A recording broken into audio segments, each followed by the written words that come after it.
Getting an agent can seem like the holy grail of acting. It's the one thing that all actors want. I think we have this belief as actors that once we've got an agent, like everything is going to fall into place. And whilst I would love to tell you that it is, that's not always the case. But of course, it is important to get an agent. But with so many agents out there, where do you begin the search for the right agent for you who's going to help you start opening doors and raising your profile in the industry? That's what we're diving into in today's podcast. You are listening to Unstoppable Actors, the essential podcast for ambitious, aspiring actors. With me, Louise, the artistic director of Standby Method Acting Studio. And every week I'll be talking with you and sharing how you can become a paid, working, unstoppable actor, because you 1000% can. An acting career is doable. Are you ready?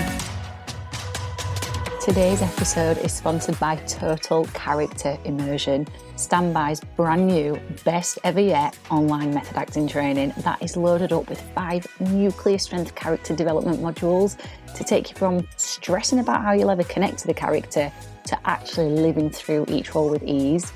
For more information on Total Character Immersion and to get on the waitlist, check out the link in the description. Okay, so before we get started, if you have been listening to Unstoppable Actors for any amount of time, I just want to let you know that I'm not very well this week, and that's why my voice sounds very lethargic and I am lacking the normal energy that I have.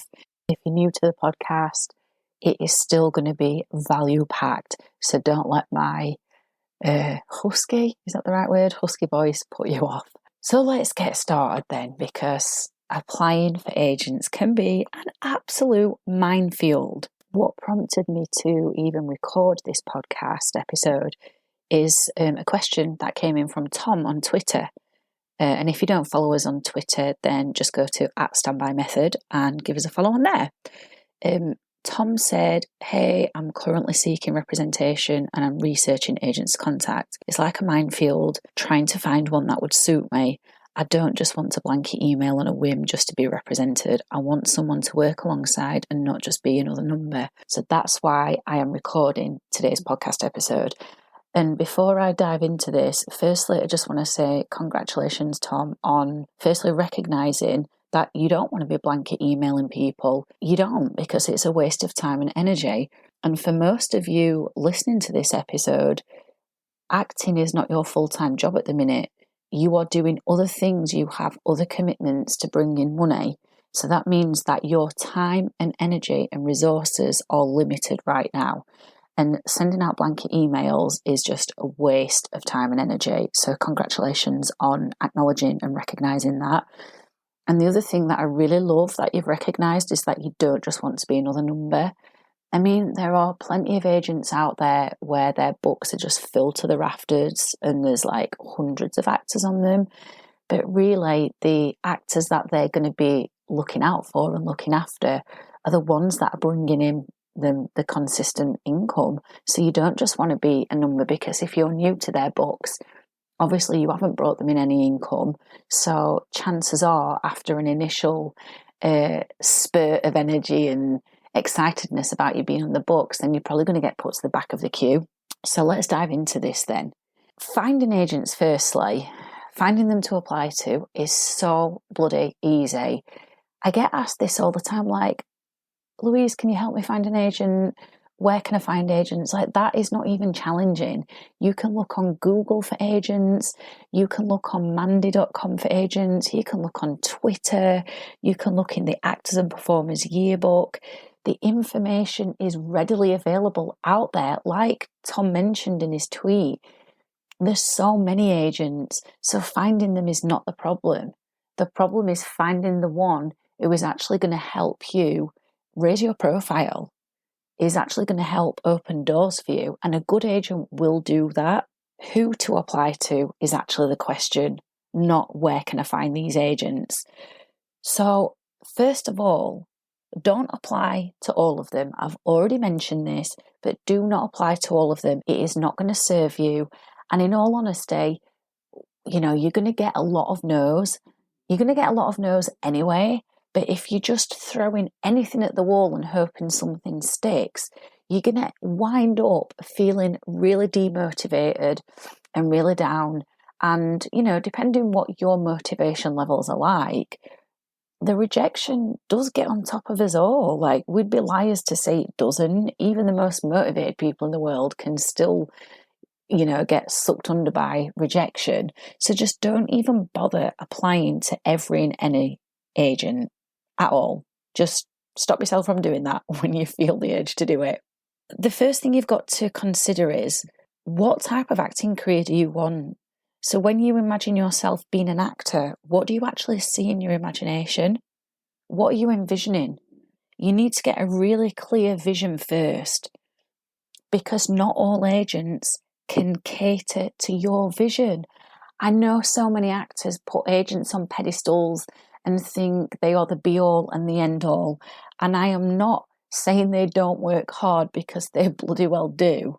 I mean, obviously, everybody's got their own individual work ethic. But I'm not slagging off agents at all. But what I'm saying is, they're not all going to cater to your vision. And that's good. That's a really good thing. So get really clear. What images are you seeing in your head when you imagine yourself being an actor?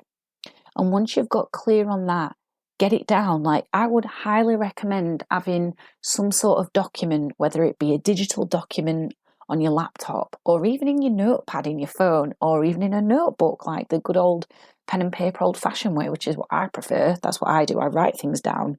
But getting it down, getting super clear on that, because when you are super clear on that, it's going to help this whole agent thing become so much easier. Because when you're clear on where you're going, you know exactly what you need to throw away and what needs to go by the wayside, and what you actually need on your journey to help you. And then the next thing is, I'm just going to say it as it is, it's going to take a lot of research. There's no quick fix in this. It is not a 2-minute job and done. But what I do want to tell you is, it will be absolutely worth it.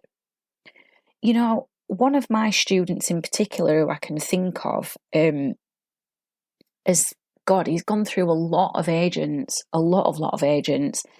and every single one of them promised him the world. They promised him the world, and some of them even slagged off the other agents that he was with before and were saying, oh, well, I wouldn't have done this, I would have done that, and we're going to do this for you, and we'll open doors for you, blah, blah, blah. And it never materialised, which is why I'm saying to you, get clear on your vision with acting. It has took him a very long time to get to the agent that he's got now, who he is really bloody happy with. So I would just want to say that you might not find your dream agent, first of all, but as long as you've got that vision of what it is and where you want to go with acting, and you stay bloody committed to that and really clear on that, it just might be like dating. When you're dating, you have to kiss a few frogs before you get to your prince or your princess. It's going to be the same with agents. It's like learning to drive. I didn't pass my test with my very first driving instructor. I think it was my third one that I passed my driving test with. And that's because the first two, for whatever reason, just weren't right for me, and the third one was. And also as well, the third time I'd gained more experience. I'd gained more confidence. And the same thing is going to happen with agents. I can think of another one of our acting students as well. He's on his third agent now. And the first agent that he got, of course, he was really bloody excited, as most actors are, because it's like, woohoo, somebody believes in me, I've got an agent. And yeah, they got a couple of jobs out of that agent. But then after that, it just went quiet. It was like tumbleweed. And it wasn't until this person has got their third agent now, where they are regularly auditioning for really big TV jobs, that they found the right agent for them. So, I was talking about research. It's going to take a lot of time and energy and effort, and it is, and there is no quick fix. But you might come across an agent that you sign with at first that, on face value, you think is really good for you, and then it turns out a few months down the line that actually they're not. I don't want you to beat yourself up if that happens, because it's all part of the journey. it's a learning curve. It's an experiment. If you listen to our last podcast episode on how to set and achieve your acting goals in 2022, I talk all about it being an experiment. So don't get down on yourself. So yeah, it is going to take a lot of time. It is going to take a lot of research.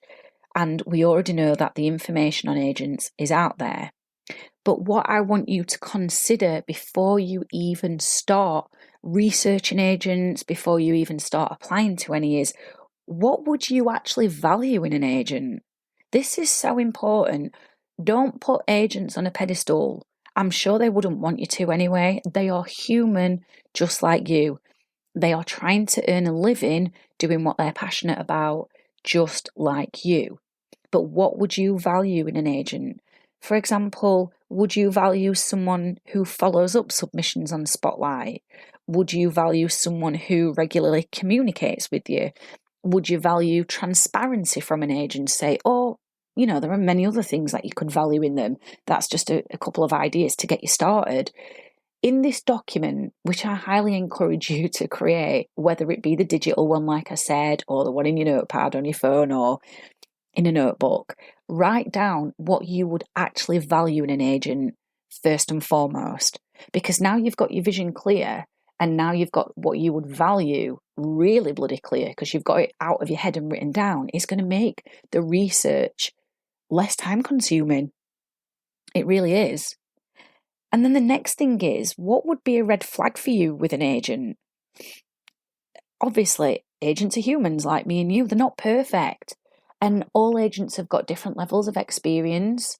So some are brand new to the industry, or maybe not brand new to the industry, but brand new to being agents. Some have been going at it for a while, and some are just basically part of the furniture of the acting industry. But what would be a red flag for you? And here are some examples. No contact with you for months on end. And when I say contact, I don't just mean like, oh, hey Jude, or whatever your name is. Yeah, I've been putting you forward for castings. Hope you're well. Like for me, that's a red flag for me, because that's not contact. That's just a quick touching of base. That's not the kind of agent that I would want. So would no contact, and I mean like a genuine conversation, would that be a red flag for you? And how often would you want them to be in contact with you? Obviously, being realistic and bearing in mind that they've got other clients as well. But would that be a red flag for you? Or not sending you the monthly breakdowns of what they've been subbing you for, would that be a red flag for you? Because if you didn't already know, you can request the submission breakdowns. You can request to see what they've been submitting you for. This is your career. What you don't want to do is 100% put your career in the hands of someone else. I want you to get out of the frame of mind of thinking that having an agent is the be all and the end all. It is important. I'm not dismissing that, and I'm not downgrading agents, so please don't misconstrue what I'm saying. But what I am saying is, you still need to be in control of your acting career. This is your life. This is the thing you are passionate about. So get a list down of all the things that would be red flags for you. Now, if you've never had an agent before and you're brand new to this, just get anything down that, where you've done business before with people, even whether it's been in a day job. Like, what are red flags for you from that? Someone who's rude, would that be a red flag? I'm guessing it would be for most of us. Ignorance, I don't know. Just get things down from the experience you have got in life so far if you've never had an agent before. Because again, once you know what these red flags are, you stand a much better chance of finding the agent that is right for you. Once you've got all that done, this is where the time-consuming research comes in. But it's going to be worth it. I've already said it. It is going to be worth it. What you've got to do, though, is you have got to get organised. You need to set aside time and create a routine for when you are actually going to research these agents. Now, I don't mean to make you feel bad, but this is a fact. It's a well-known fact. It's out there that us creatives are not usually very organised. We are creative. We have a big imagination. but organisation is something that we struggle with. I highly encourage you to start thinking like a business, start getting strategic, start getting organised with your time. Just block out a time in the week, every single week, the same time, so you get into a habit, you get into the routine of doing this, to have solely for researching agents. And the other thing I want you to do is not get sucked into this idea that I've got to have an agent by the end of January because if not, I'm a failure. You know what? Actually, right now it's January the 6th as I'm recording this podcast episode. Let me tell you, agents are inundated with submissions right now because so many people are on this new year, new me high. So whilst agents are also very quiet compared to the rest of the year at this time, so they've got more time to look through submissions and applications, actually what you want to do is you want to go in very prepared, like super prepared, so you can give your absolute best shot when it comes to applying for agents. So you're going to set aside research time, and hopefully it's going to be the same time each week so you can get into a routine. Now, if you work shifts and the shift patterns change, then just make sure you're planning in advance, maybe 2-3 weeks ahead of when your research time is going to be. So then what I want you to do is I want you to start looking through a good number of agents' websites, and you're going to want to start with a really high number. So it might be something like between 50 and 100. This is just an example, okay? So you're going to look through between 50 and 100 agents' websites. Now, the reason I'm asking you to look through a high number is because if you only decide to look through 5 or 10, you're not exactly going to find what you want. Not all of those 100 agents are going to be right for you. Obviously, you're going to start cutting it down. As you're looking through the agents' websites, there's a number of things I want you to do. And the first thing is, I want you to go with your gut instinct. I don't want you to get into your head and get logical and question things. I want you to go with your gut instincts, like we're doing scenes, like we're doing performances. We're following our impulses, our creative instincts. I want you to follow your own instincts, tune into them and listen to them. That is the first thing. Now, it might sound a bit woo-woo and a bit airy-fairy for those people who are very logically minded, but let me tell you, your instincts are never, ever wrong. When you get a gut feeling about something, you really need to be paying attention to it and listening to it. It's there for good reason. So if you look through, let's say, the first 5 agents' websites and you have a read up, and you're starting to get a feel for it and your gut instinct says there's something not right about this, I'm feeling a bit iffy about it, you follow that, you cut them off the list, and you be ruthless. You don't question it, because many of us actors get into this scarcity mindset of, oh, but if I don't get represented by someone now, I'll never get represented and I just have to go with anyone, the first one who offers me representation. And no, you don't. As I said, this is your career. You're in control of it. You don't give your power away with this. So that's the first thing, is to go with your gut instincts. And then the second thing to do, and this is really bloody important, it is so important, you need to look through their books with a fine-tooth comb. If you've got a good instinct about them, you've got a good feel for them, look through their books with a fine-tooth comb, and you need to check whether there are other actors on their books who look like you on their current client roster. Because if there are, there is literally no point in applying to them. They're just going to say no to you. All they're going to say is, hi, thank you so much for your submission. We've currently got someone on our books who looks like you.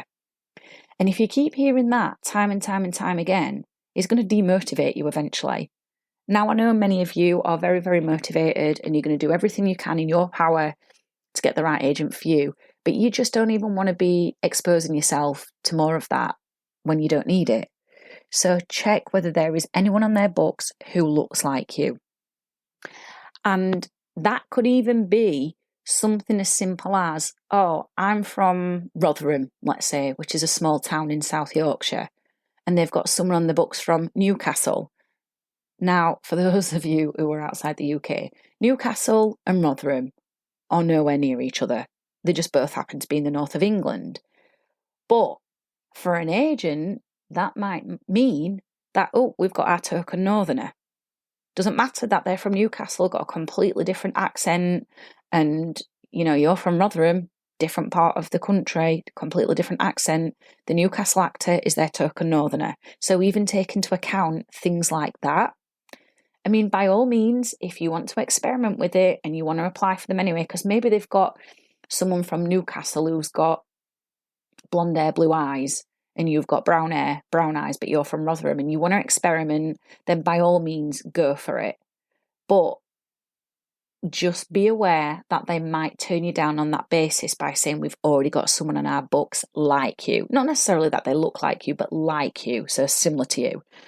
Most agents don't want like loads and loads of clients who are the same because it's not worth their time. Again, that would be them putting in loads and loads of time to submissions and possibly not get much out of it. And if you do come across agencies who have got tons and tons and tons of actors on their books, I would be seeing that as a bit of a red flag. I just think you're going to get lost in the crowd. Like I said at the beginning of the podcast, they're probably going to be putting their efforts into the actors who are earning the money and everybody else gets lost. And for me, that's not a good place to be as an actor. So hopefully so far this is all making sense and it is understandable and you're getting a lot from this and it's getting your cogs turning, it's getting you to think. Now here's the next thing. If you've come across your agents and you've whittled them down and you've found a good number that you feel really good about, you've got a good gut instinct about, you really like the sound and the feel of them, there's nobody on their books to your knowledge that is like you, and you just want a little bit more information about this agent, what I would highly encourage you to do is ask other actors in your current network of their experiences of this agent. It's a bit like reading up reviews, isn't it? Because the thing about agents is, of course, they're going to sell themselves. They're going to be writing all the amazing things on their homepage about the productions their clients have been in or have currently got cast in, because, of course, they're still building their reputation as well. They need to keep building networks and connections with other casting directors so their business can grow and so they can start getting their actors, in bigger productions as well. So don't get starstruck by what their actors are currently getting cast in or all the accolades that you see on the homepage.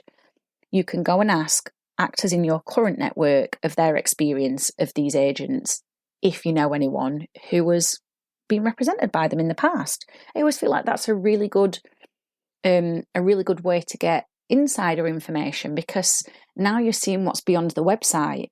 Now you can speak with people and find out what their relationship was like with this agent.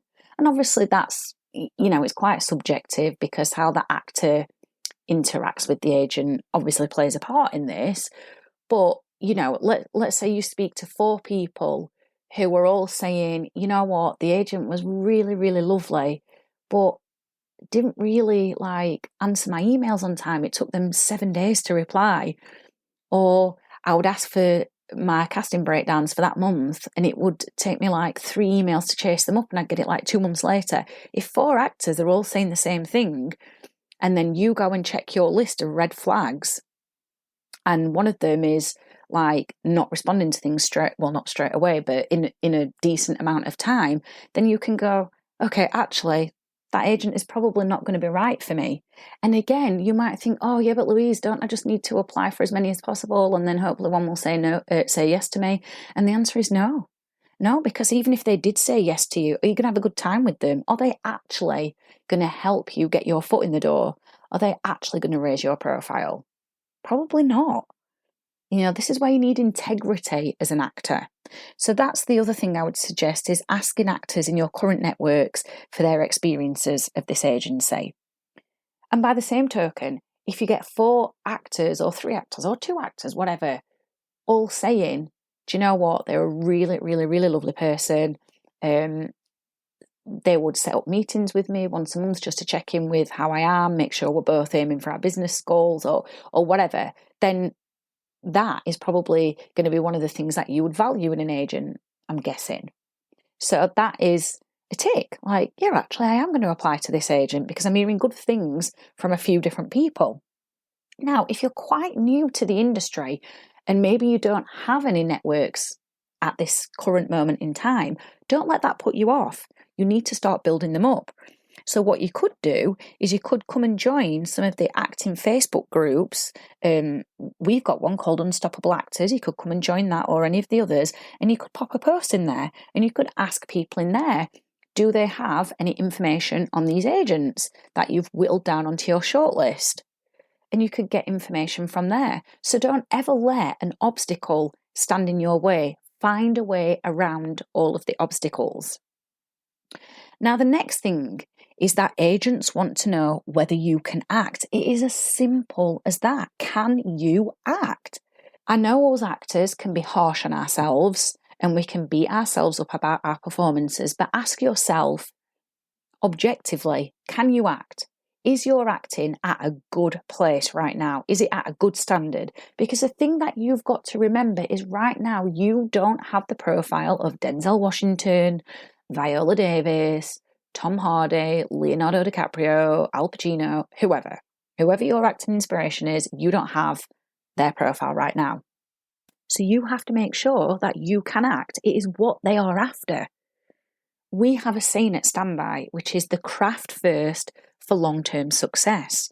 Now, I know many actors, and I know this because I've spoken to so many over my 11 years of coaching, and I've also acted myself, so many just want shortcuts. Really, if you're in this for the long game, if you're going to be in this for life till you're 80, 90, whatever age, you've got to make sure you're working from a place of integrity. You have got to make sure you have the skills. And if you don't, you need to get training, because your show reel should show that you have talent. And that's the next thing I'm going to get onto. You must have a decent set of headshots. You must have a decent show reel that shows your ability, because that is what an agent is going to be selling you on. They're going to be selling you on your ability right now whilst nobody knows who you are. So make sure, after you've done all this amazing research and you've spent all this time, energy and effort, make sure you are not selling yourself short. Make sure you have got the skills. And if you do want to up-level your skills, it might be worth your time in joining the waitlist for Total Character Immersion. At least go and check it out anyway. So is your talent up to scratch? That's what you need to ask yourself. So with all this in mind, how long will it take you to find your dream agent? I don't know. How long is a piece of string? It depends how much time you're willing to put into this. But what I would say is, firstly, don't apply to everyone and anyone, as I've kept repeating throughout this podcast. And secondly, don't just pin your hopes on one or two. And thirdly, be open, be flexible, because you might plan everything down to a T and you might get everything prepped. And then before you know it, something else pops along, a better offer of an agent. And that has happened for a good number of our students. So to end this podcast, to wrap it up, I'll tell you about one of our students. He's gone through a good number of agents. As I said earlier on in the podcast, they were all promising him the world. They were all telling him it was just going to be brilliant, amazing. They were going to be the ones to open the doors for him and raise his profile. And it never, ever, ever turned out that way. So I think he went through, I mean, don't quote me on this because I could be wrong, but it was about 10 different agents. At one point, he was swapping agents like every 3 to 6 months. There was a lot of agents he was going through. But he stayed clear on his vision. He knew exactly what it was that he wanted to achieve. And then out of absolutely nowhere, and I'm not saying this happens to everyone, I'm saying it to inspire you and to really drive home the point of being flexible and open. So out of absolutely nowhere, one of the UK's leading agents contacted him out of the blue for a meeting. He had the meeting, they signed him. They did not say, we're going to do this, we're going to do that, blah, blah, blah, like all the other agents did. And now this person is regularly auditioning for TV roles in front of some of the top UK casting directors and has recently landed a TV role. It's his highest paying gig so far to date. So that's what I'm saying by being open and flexible as well. Do all the preparation, because there is a saying which is fail to plan, plan to fail. And I live by that. but at the same time, be flexible and be open. So, as I've already said, the craft first for long-term success. You've got to have integrity in this industry. There are just so many actors out there. You've got to stand out. You really do. So if you do want to join the waitlist for Total Character Immersion, then check out the link in the description. You can go and read up on it, find out what it's all about, see whether it aligns with you, whether it resonates with you, and whether immersing in characters is something you want to learn how to do proficiently. So check out that link in the description. And if this podcast has been useful, share it. Share it on socials. Share it with your acting friends, because it is my mission to turn aspiring actors into unstoppable actors. I have absolutely loved hanging out with you, and I really hope you enjoyed this episode of Unstoppable Actors, the essential podcast for ambitious aspiring actors.